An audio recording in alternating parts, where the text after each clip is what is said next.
Makanya risiko ini kan yang nanggung siapa ini? Kan yang nanggung yang menerima vaksin kan. Nah, pemerintah kan harus hadir di sini. Nah, ini kan harus dilacak harus ini kan, rame-rame dilacak. Ini 26 juta dosis ini triliunan loh harganya. Sangat paham dengan dendritik sekali itu. Jadi yang kelihatannya kok satu-satunya pihak di dunia nggak paham cuma BPOM ya.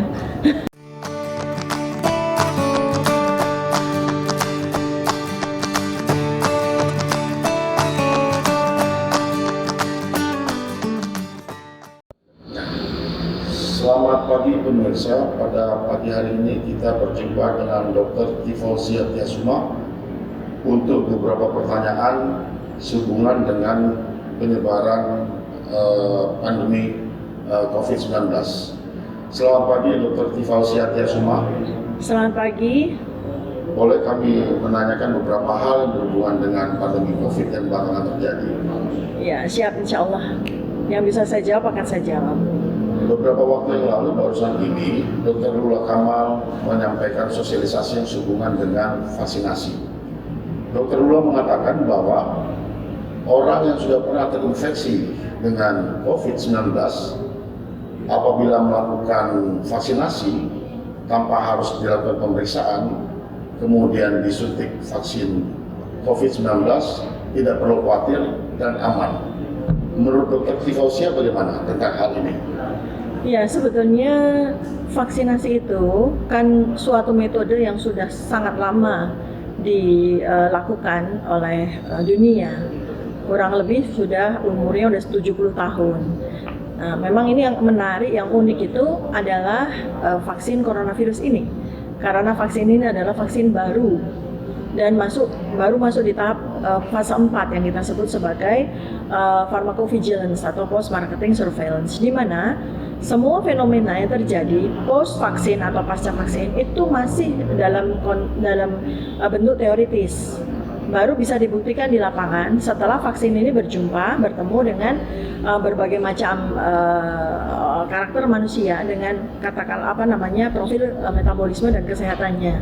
Nah, jadi ini semua adalah berbagai macam kemungkinan yang tidak bisa kita abaikan, gitu. Termasuk juga dari beberapa kejadian yang terjadi di Indonesia maupun dunia atas kasus kejadian ikutan pasca vaksinasi yang dikenal oleh masyarakat sebagai KIPI, dari mulai ringan sampai berat menjadi kematian, ya, mortalitas itu kan. Nah, kemudian apakah seseorang itu yang dia tidak melakukan tes atau pemeriksaan di dalam tubuhnya apakah sudah terbentuk antibodi atas virus corona ini, kan bukan menjadi bagian dari protokol pemberian vaksinasi. Padahal vaksinasi sebelumnya yang dulu, jenis-jenis vaksinasi yang dulu seperti hepatitis, seperti vaksinasi yang lain itu ada mandatorinya atau ada protokolnya untuk tes antibodi dulu untuk memastikan apakah pada diri seseorang itu sudah terbentuk antibodi akibat dari pajanan atau terinfeksinya dia oleh virus ini atau belum. Sebab kalau dia sudah terinfeksi ternyata tanpa disadari oleh dirinya, kan otomatis terbentuk antibodi. Nah, kalau sudah terbentuk antibodi ya tidak perlu divaksin lagi sesungguhnya.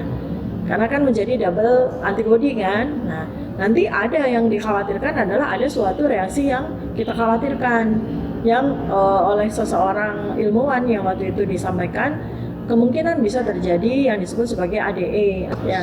Jadi ada seorang ilmuwan yang sudah menyampaikan satu warning bahwa kemungkinan bisa saja pada orang yang sudah terinfeksi tapi dia tidak sadar bahwa dia sudah terinfeksi dan kemudian terbentuk antibodi dalam dirinya, kemudian dia mendapatkan vaksinasi. Nah, otomatis kan terjadi satu enhancement kan, karena vaksinasi itu kan menstimulasi untuk terbentuknya antibodi, sementara di dalam tubuhnya sudah ada antibodi, gitu. Nah, memang ini masih satu teori ya, karena belum ada research-nya kan, belum dilakukan research terhadap virus coronavirus ini, terhadap kemungkinan terjadinya ADE ini. Apa yang apa akibatnya kalau misalnya di dalam tubuh seseorang terjadi ADE? Ya, kita bicara ini dalam tataran teori. Ya. Kalau kita bicara tentang coronavirus ya, tetapi ini teori yang cukup kuat karena sudah dibuktikan dengan menggunakan virus yang lain, yaitu demam berdarah, ya kan. Nah, kemungkinan ini harus kita perhitungkan. Menjadi suatu argumentasi yang kuat akan adanya kemungkinan ADE pada orang yang sudah pernah terinfeksi oleh coronavirus dan di dalam tubuhnya sudah memiliki antibodi yang terbentuk secara alami, ya, dan berarti kan dia sudah memiliki kekebalan alami kan, karena antibodi, karena apa, pajanan dia terhadap virus corona ini. Nah kemudian karena dia tidak tahu, dia tidak melakukan pemeriksaan antibodi, kemudian dia diberikan vaksinasi. Nah vaksinasi ini kan insinya adalah virus. Atau bagian-bagian dari virus kan, partikel-partikel dari virus itu yang dimaksudkan untuk dimasukkan ke dalam tubuh manusia untuk membangkitkan antibodi kan. Nah, ini kan berarti suatu proses pembentukan antibodi secara artifisial. Sementara di dalam tubuhnya sudah terjadi proses pembentukan antibodi secara alamiah kan gitu. Berarti kan ada double antibodi nih. Mekanisme pembangkitan antibodi yang double seperti itu. Apalagi nih kalau seseorang itu terinfeksi oleh coronavirus ya, itu di deket nih jadi dia sudah selesai inkubasinya selama 14 hari, kan itu masa pembentukan antibodi yang tinggi tuh, antara kira-kira kurang lebih 21 hari pasca dia terinfeksi ya, sampai pada hari ke-60 itu kan tinggi sekali tuh. Nah kemudian pada waktu pembentukan antibodi yang tinggi itu udah diberikan vaksinasi. Nah berarti kan kemungkinan terjadi cross pembentukan antibodi itu sangat mungkin. Saya bicara ini adalah satu kemungkinan teoritikal yang berbasis evidence ya. Jadi tidak bisa dipatahkan, ini argumentasinya juga cukup kuat. Waktu yang akan membuktikan atau mungkin riset atau penelitian yang menggunakan menggunakan subjek yang cukup banyak secara prospektif ya, kohort aja, diikutin aja, itu kita bisa membuktikan apakah pendapat saya ini benar atau salah. Tapi sebagai suatu teori ini kuat argumentasinya. Akibatnya apa dok kalau misalnya itu terjadi pada pasien tersebut? Ya kalau menurut beberapa penelitian tentang ADE itu kan lumayan fatal ya. Jadi kan bisa saja karena ada enhancement antibodi yang berlebihan, itu kan mengakibatkan suatu reaksi hiperantibodi dengan segala macam efeknya di dalam tubuh manusia itu. Yang sudah pernah ini apa yang menimbulkan apa? Biasanya yang paling ditakutkan itu adalah satu kemungkinan terjadinya pembentukan blood clot. Ya, pembentukan blood clot pembekuan darah. Itu yang sudah ada penelitiannya. Nah, yang mana kita juga sudah tahu kan bahwa banyak sekali ya pemberitaan atau evidence di masyarakat di seluruh dunia akan terbentuknya blood clot ini, pembentukan pembekuan darah ini ya pada beberapa merek vaksin coronavirus tertentu gitu. Dan kemudian juga kita tidak bisa nafikan juga apa yang terjadi di Indonesia pada masa kita sudah 3 bulan ini ada proyek vaksinasi ini kan dengan menggunakan 2 merek tersebut. Ada beberapa penerima vaksin yang kemudian meninggal. Bagusnya sih memang harusnya diotopsi ya untuk membuktikan, memastikan apakah memang terjadi atau tidak terjadi blood clot itu pada diri yang bersangkutan gitu. Cuma kan belum dilakukan itu. Bagaimana ya dok itu bisa terjadi penggumpalan darah pada saat orang setelah selesai divaksinasi? Itu bagaimana bisa kemudian menyebabkan penggumpalan darah tersebut? Ya ini kan memang sesuatu yang menjadi fenomena yang sudah di-capture di uji klinis fase 3 pada beberapa jenis vaksin coronavirus ya yang sudah dia laporkan, karena itu memang kewajiban suatu kandidat vaksin pada saat dia sudah selesai uji klinis fase 3-nya. Itu kan uji klinis fase 3 itu kan selain mau membuktikan efektivitas, kemudian juga imunogenitas atau kemampuan dia membentuk antibodi, juga efek samping kan, efek samping dari mulai ringan sampai berat. Nah, uji klinis fase 3 itu harus dilaporkan secara jujur, terbuka, dan dipublikasikan. Dan beberapa merek termasuk katakanlah kita sebut AstraZeneca, itu sudah melaporkan bahwa salah satu efek samping itu adalah terjadinya pembekuan darah atau blood clotting ini gitu. Dan memang betul ya, ketika kemudian dia lakukan di lapangan kan memang terbukti gitu. Dan ini ada satu konsekuensi logis. Nah, masalahnya yang penting adalah bagaimana fakta-fakta dan data-data ini itu bisa disampaikan atau disosialisasikan kepada masyarakat dengan karakter risiko yang memiliki faktor risiko yang kuat untuk terjadinya blood clot atau pembekuan darah ini. Nah, mereka kan harus disosialisasikan bahwa Anda karena memang memiliki risiko untuk terjadinya blood clot dengan atau tanpa vaksinasi, ya kan? Pada kondisi kesehatan Anda, maka ketika pemberian vaksinasi itu, maka ada kemungkinan seperti ini. Makanya tentu saja dalam hal ini pihak pemangku kebijakan kan harus melindungi yang bersangkutan atau mengeksklusi, ya kan, mengeksklusi yang bersangkutan dengan risiko tinggi terjadinya blood clot, ya jangan divaksin gitu. Mengapa kemudian blood clot ini terkesampingkan oleh para peneliti Indonesia atau pada pengambil kebijakan sehingga itu seperti tidak diperhitungkan? Saya rasa sebetulnya menurut saya sih mereka tidak mengesampingkan, ya. Saya rasa seharusnya ya Kementerian Kesehatan di sini sebagai penanggung jawab dari proyek vaksinasi ini itu pasti sudah memiliki data-data yang cukup komprehensif terkait dengan risiko-risiko dari ringan sampai berat terhadap si vaksin coronavirus ini. Pasti sudah ada di dokumen yang mereka dapatkan. Dan juga menurut saya tidak tepat juga kalau teman-teman ilmuwan maupun dokter itu tidak melihat fakta-fakta ini, karena mereka kan, kita punya kewajiban untuk terus menambah pengetahuan kita, apalagi ini kan menjadi pandemi yang memang kewajiban kita nih, gitu. Hanya menurut saya kekurangannya adalah sosialisasi, ya, yang jangan sampai juga ini terkesan menjadi menyembunyikan fakta dan tidak disampaikan kepada masyarakat. Ini yang buat saya itu adalah paling concern, adalah kalau mereka mengesampingkan itu menurut saya tidak, tapi adalah bahwa mereka tidak menyampaikan fakta. Nah, itu yang seharusnya tidak dilakukan atau tidak terjadi, karena pihak produsen pabrik vaksinnya sendiri kan tidak menutupi itu. Pabrik vaksinnya tidak menutupi bahwa pada uji klinis fase 3 itu terjadi risiko-risiko seperti itu kan gitu. Masalahnya kan sekarang ini dengan kita mengambil risiko, pemerintah mengambil risiko untuk melakukan proyek vaksinasi corona ini kepada penduduk Indonesia, apalagi targetnya luar biasa besar 181 juta. Maka risiko ini kan yang nanggung siapa ini? Kan yang nanggung yang menerima vaksin kan. Nah, pemerintah kan harus hadir di sini.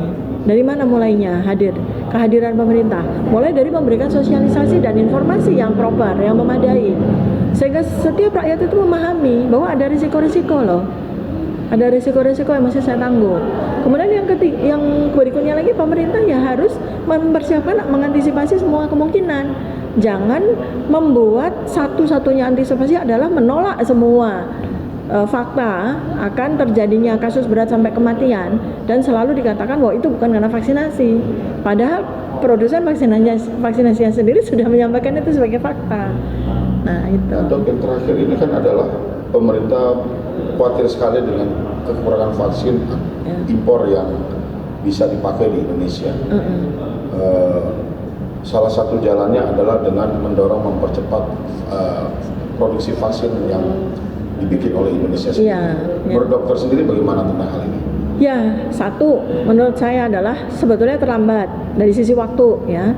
Tetapi kedua adalah tidak ada kata terlambat gitu. Artinya kalau kita sekarang ini timingnya pemerintah baru mengatakan bahwa saatnya kita mendorong pembuatan vaksin dalam negeri gitu ya, saya katakan itu terlambat. Tetapi karena memang itu kebutuhan yang luar biasa urgent sekarang, saya katakan nomor 2 adalah tidak ada kata terlambat, ya kan? Walaupun kita terlambat 1 tahun, tapi demi kebaikan dan berhasilnya proyek vaksinasi ini memang sebaiknya segera. Karena saya sudah tahu juga ada 2 kandidat, bahkan 3 kandidat vaksin Indonesia yang menggunakan virus yang ada di Indonesia. Yang pertama adalah vaksin merah putih yang sudah mulai dilakukan pengembangannya dari bulan Maret 2020 yang lalu. Kemudian vaksin Nusantara yang sudah mulai dilakukan pengembangannya itu di bulan Desember 2020. Kemudian vaksin dari Unair yang platform pembuatannya juga sama sebetulnya dengan yang dibeli oleh kita, Sinovac, dengan menggunakan dengan menggunakan virus yang diinaktivasi. Nah ini seharusnya 3 kandidat vaksin ini harus dikebut karena tidak mulai dari nol, tidak startnya tidak sekarang kan, bisa dikebut. Ya, saya ikuti kok timelinenya dari Merah Putih ya. Mereka sudah bisa menyampaikan bahwa uji klinis fase 3 bisa kita lakukan di akhir 2021. Kalau uji klinis fase 3 sudah bisa dilakukan, kan berarti produksinya tuh kira-kira 2 atau 3 bulan setelah uji klinis fase 3 itu bisa. Jadi kira-kira Desember 2021 atau Januari 2022 itu sudah bisa dilakukan. Jadi nggak ada terlambat. Kalau kita compare dengan vaksin yang dibeli dan entoh sekarang ternyata barangnya nggak ada nih. Yang katanya sudah ada 53.500.000 ya kan, ya kenapa kok sekarang kehabisan, ya kan? Bahkan pakai vaksin AstraZeneca yang memiliki risiko tinggi. Nah kemana itu yang 52,5 juta itu, yang kalau menurut data dari Kementerian Kesehatan yang saya ikuti kan baru dipakai sekitar 13 juta dosis, 1,1 juta dosisnya kan vaksin AstraZeneca. Berarti vaksin yang pertama, merek pertama itu kan baru dipakai sekitar 10.900.000. Berarti kan masih ada, harusnya itu kan sekitar 26 juta dosis sekarang ini yang nggak tahu kemana ini. Nah ini kan harus dilacak harusnya nih kan, rame-rame dilacak. Ini 26 juta dosis ini triliunan loh harganya, ya kan? Kenapa kok vaksin AstraZeneca yang belakangan masuk yang jumlahnya cuma 1,1 juta itu ternyata pun sudah terpakai. Nah berarti kan ada ini nih, ada apa namanya, dosis yang penting sekali loh ini, karena ini uang kita semua, ini uang rakyat yang dipakai buat beli ini semua. Lalu ini adalah suatu pelajaran yang sangat berharga bagi pemerintah. Kenapa negara-negara yang lain itu bisa bisa mempercepat proyek vaksinasi mereka? Contoh misalnya Amerika itu sampai dengan hari ini sudah memvaksin 145 juta warganya dari 332 juta penduduk, hampir setengah itu mereka sudah vaksin. Karena mereka memiliki vaksinnya sendiri, karena mereka memproduksi vaksinnya sendiri, ya kan? Begitu juga dengan negara-negara yang lain kan gitu, Rusia dan seterusnya. Mereka bisa melakukan vaksinasi dan cukup vaksin karena mereka produksi sendiri. Lah kita ini negara konsumen.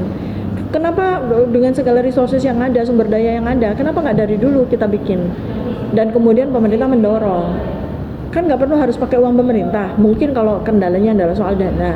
Kenapa nggak menggandeng investor dari luar atau pabrik farmasi dari luar untuk membuat vaksin betul-betul made in Indonesia? Artinya nggak seperti vaksin Sinovac yang Bio Farma itu sekedar menjadi petugas pembotol, tapi tidak ada ahli teknologi sama sekali. Sementara kita tuh bisa sekali membuat vaksin yang platformnya itu sama dengan vaksin Sinovac itu.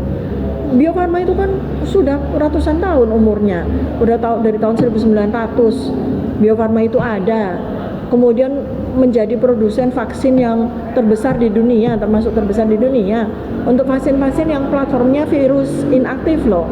Kita ini Bio Farma itu salah satu pabrik terbesar, produsen terbesar untuk vaksin polio. Vaksin polio itu kan platformnya itu kan virus yang diinaktif, persis sama sebetulnya. Ya kan kita tinggal memanggil tenaga ahli aja, sama loh seperti Cina ini, Sinovac, Sinopharm itu tenaga ahlinya dari Amerika yang membuat. Kita kan bisa sekali kerjasama seperti yang dilakukan oleh vaksin Nusantara. Vaksin Nusantara kan tenaga ahli dari Amerika, tapi kita bikin di sini dengan virus kita sendiri kan gitu yang kita pakai. Jadi ya seperti itu yang seharusnya dilakukan. Jadi sekarang PR pemerintah adalah bagaimana 3 kandidat vaksin made in Indonesia ini harus segera Dokter sendiri berpendapat bagaimana dengan vaksin Nusantara yang masih sampai hari ini menjadi kontroversi antara Badan POM yang menolak untuk membuktikan dan DPR yang terus-menerus mendorong supaya itu dilanjutkan. Menurut dokter bagaimana? Iya, sebenarnya vaksin dengan platform yang dilakukan oleh vaksin Nusantara yaitu dendritic cell itu adalah suatu konsep yang sudah sangat lama. Itu pertama kali dicetuskan bagaimana menggunakan platform dendritic cell untuk vaksin itu sudah dari tahun 2007, lama sekali kan, usianya sudah lama dan sudah dibuat vaksin-vaksinnya, terutama terkait dengan vaksin untuk kanker gitu. Jadi pada tahun 2017 itu penemunya dari Amerika itu kemudian melakukan modifikasi terhadap vaksin dendritic cell itu dari vaksin kanker kemudian dirubah menjadi vaksin virus, dan ternyata itu berhasil. Nah, di tahun 2019 ketika ada pandemi ini, maka mereka juga sudah melakukan berbagai modifikasi yang bisa fit atau tepat untuk vaksin coronavirus. Lalu ketika tahun 2020 ya, Dr. Terawan dan tim beliau itu yang memang juga sudah melakukan pengembangan vaksin berbasis dendritic cell ini udah lama di RSPAD Gatot Subroto kan, itu sudah lama mereka, tapi memang untuk kanker. Nah, kemudian mereka tinggal memanggil tenaga ahli itu, si penemu itu ke Indonesia kan, yang dari Amerika Indonesia, jadilah yang namanya vaksin Nusantara. Nah, ini suatu kalau kita peneliti seperti saya, seorang clinical epidemiologist ya, sangat paham dengan dendritic cell itu. Jadi yang kelihatannya kok satu-satunya pihak di dunia nggak paham cuma BPOM ya. Karena sekarang ini dendritic cell vaksin untuk coronavirus itu sudah dikembangkan tidak cuma di Indonesia dengan vaksin Nusantara, Cina juga sudah mengembangkan, Amerika juga sudah mengembangkan, Eropa juga sudah mengembangkan. Masalahnya kita ini pionir loh. Ketika dicetuskan tanggal 23 Oktober 2020 itu berarti kita pionir. Tetapi kalau berproses loh, sudah berproses. Jadi uji klinis fase 1 Desember sampai Februari 2020, Desember 2020 sampai Februari 2021 udah selesai dikerjakan di Semarang, di Rumah Sakit Karyadi udah selesai. 27 subjek. Lalu uji klinis fase 2 dari Februari dan akan berakhir insya Allah di Juli 2021 itu sudah dilakukan. Tapi di Amerika. Nah, gara-gara dipersulit regulasinya di sini, dihambat, maka uji klinis fase 2-nya udah dibikin di Amerika. Nah, sekarang ini saya itu sudah bicara juga dengan para peneliti vaksin Nusantara ini, kita jangan sampai kehilangan peluang untuk melakukan uji klinis fase 3 di sini dengan subjek kita sendiri. Sehingga ini benar-benar vaksin milik kita nih. Jangan sampai nanti jadinya ketika uji klinis fase 3 itu dilanjutkan di Amerika, nanti jadilah lagi kita konsumen lagi membeli vaksin yang dulu namanya vaksin Nusantara. Padahal uji klinis fase pertama dilakukan di Indonesia. Kan nanti jadinya begitu. Nah, saya yakin tuh kalau itu terjadi, artinya uji klinis fase 2 udah dilakukan di Amerika. Lalu lanjut karena kita nggak dikasih regulasi untuk pengembangan vaksin ini. Uji klinis fase 3 dilakukan di Amerika lagi gitu. Lalu kemudian setelah vaksin itu jadi, kemudian dibawa ke Indonesia, saya yakin 100% BPOM akan menyetujui. Ini apa menyebabkan Badan POM sangat kekeh untuk tidak melanjutkan uji klinis fase berikutnya ini, Dok? Untuk vaksin Nusantara? Untuk vaksin Nusantara ini. Karena mungkin pengetahuan mereka masih kurang di sini, ya. Sebab kalau pengetahuan mereka cukup, mereka adalah pihak yang tentu saja akan sangat bahagia, akan sangat gembira. Karena vaksin Nusantara ini vaksin yang sangat luar biasa.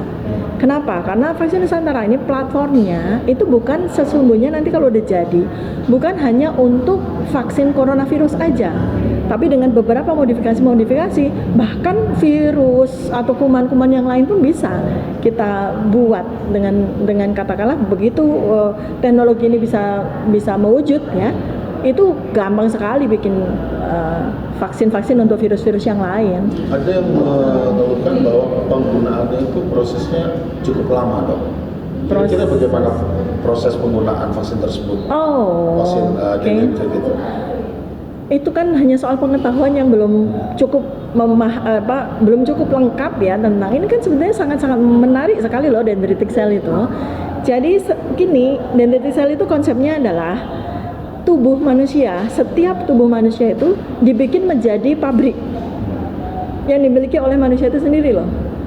Kita ini pabrik mini, di dalam sel tubuh kita itu jadi pabrik mini, di mana dia akan memproses pembuatan vaksin untuk dirinya sendiri.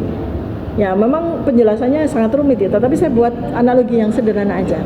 Pertama itu gini, kita mengambil darah yang akan dipakai sebagai bahan baku untuk membuat vaksin dendritik itu.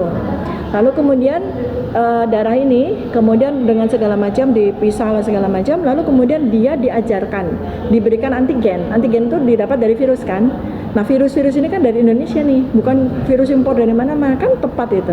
Antigen yang dari berbagai macam virus ya. Kemudian di sekian banyak set varian virus diperkenalkan dengan si darah ini. dalam beberapa hari, sekitar 5-7 hari, dikenalkan di laboratorium. Laboratoriumnya itu bentuknya cuma kit aja. Iya, nah nanti dalam 5-7 hari itu jadi tuh si darah itu udah belajar yang disebut sebagai dendritic cell, udah terjadi pelajaran, kemudian muncul memori sel. Oh ya ternyata ini vaksin virus coronavirus nih, segala macam udah suatu, kemudian disuntikan ke dalam tubuh manusia. Nah si vaksin ini ya, vaksin yang berasal dari dirinya sendiri, tapi sudah dididik ini, sudah diperkenalkan dengan antigen, sudah dididik, masukkan lagi ke dalam tubuh manusia. Nah manusia dengan sangat mudah akan membuat antibodi karena dia bicara, dia berkomunikasi dengan dirinya sendiri, dengan darah dia sendiri gitu. Nah proses 5-7 hari itu kan suatu proses yang sangat pendek, apalagi yang luar biasanya adalah setiap orang secara personalized itu akan punya pabrik obat mini, punya pabrik vaksin mini dalam dirinya sendiri. Itu yang sangat luar biasa. Dan ini satu teknologi yang sudah lama, usianya sudah 13 tahun, sudah matang sebagai suatu teknologi. Tinggal dimodifikasi lah gitu. Dan pernah berhasil pada kanker dan beberapa virus yang lain. Nah, masalahnya adalah sekarang ini di tahun 2021 ini, bulan April, saya sudah mendengar bahwa beberapa pabrik farmasi sudah membuat vaksin coronavirus dengan platform yang sama dengan dendritic cell gitu loh. Bukan di luar negeri. Yang tadi saya bilang di Cina, di Amerika dan di Eropa. Bahkan tenaga ahli yang kemarin bekerja sama dengan kita untuk membuat vaksin Nusantara pun di laboratorium mereka sendiri di California pun juga membuat vaksin yang sama gitu. Itu nggak ada masalah. Dia bisa saja bikin vaksin dengan platform yang sama dengan merek-merek yang berbeda kan. Salah satu merek itu adalah Nusantara, nggak ada masalah. Jadi apa yang harus dilakukan oleh Badan POM pada saat ini melihat dengan semua perkembangan terakhir? Satu adalah mempelajari lagi dengan lebih dalam.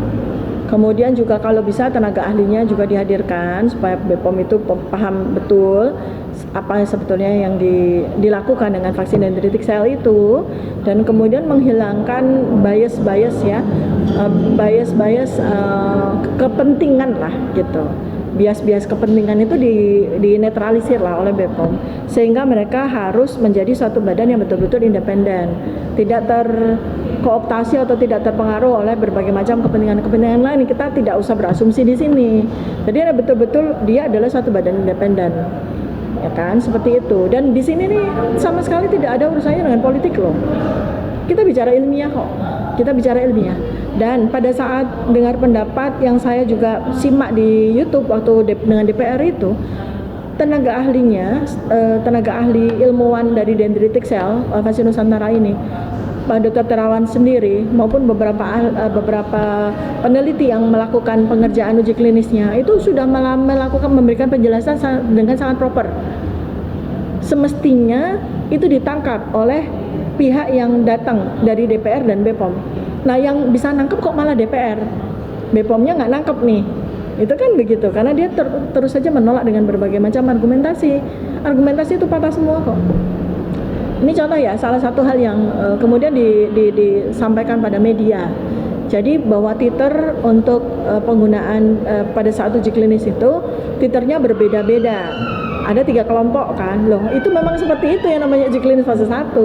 Satu kelompok kan ada 27 orang, dibagi menjadi 3 kelompok. Satu kelompok 9 orang, satu kelompok lagi 9 orang. Nah kepada 9 orang, kenapa mereka dipisahkan? Karena mereka mau dikasih titer dosis yang berbeda-beda untuk melihat dosis yang mana nih yang paling memberikan efektivitas. Biasanya itu dosisnya mulai dari yang paling kecil sampai yang paling besar. Secara teoritis kan tentu saja yang paling besar akan memberikan hasil yang lebih, tidak, sebab ada risiko kan, semakin besar dosis semakin tinggi juga risikonya. Nah inilah peran uji klinis itu diperlukan di situ untuk melihat dosis mana. Kalau memang yang kecil itu sudah memberikan antibodi, sudah membangkitkan respon, kenapa nggak yang besar? Jadi yang kecil ternyata sudah membuktikan nih cukup. Nah makanya ada 3 titer yang berbeda perlakuan. Nah menurut saya ini kan BPOM kan banyak sekali ahli-ahlinya, sangat memahami hal tersebut. Kemudian jumlah sampel di uji klinis fase 1 itu nggak perlu banyak, 27 subjek itu sudah cukup. Kemudian juga hasil penelitiannya juga sudah disampaikan. Ada registry internasionalnya, itu ada registry internasionalnya terhadap uji klinis fase 1 untuk vaksin Nusantara itu terpublikasikan secara internasional. Dan yang lebih lucu lagi adalah salah satu dari tim atau justru malah koordinator dari tim vaksin Nusantara ini itu kan juga saudara dari BPOM sendiri, Balitbangkes. Salah satu project manajernya kan salah satu project manajemennya kan Balitbangkes, Badan Penelitian Pengembangan Kesehatan, yang itu juga sama-sama dimiliki oleh Kementerian Kesehatan. Nah, seharusnya kan tidak ada argumentasi di sini dong. Orang ini saudara di dalam satu tubuh kok, ya kan? Jadi BPOM ini interaksinya terhadap siapa nih? Terhadap si vaksin Nusantara ini atau terhadap pihak-pihak yang bekerja terhadap vaksin Nusantara ini? Sebab semestinya kalau dia tidak punya interest, ya, dia tidak punya addressing terhadap beberapa pihak yang ada. Lah ini kan yang mewakili Balitbangkes.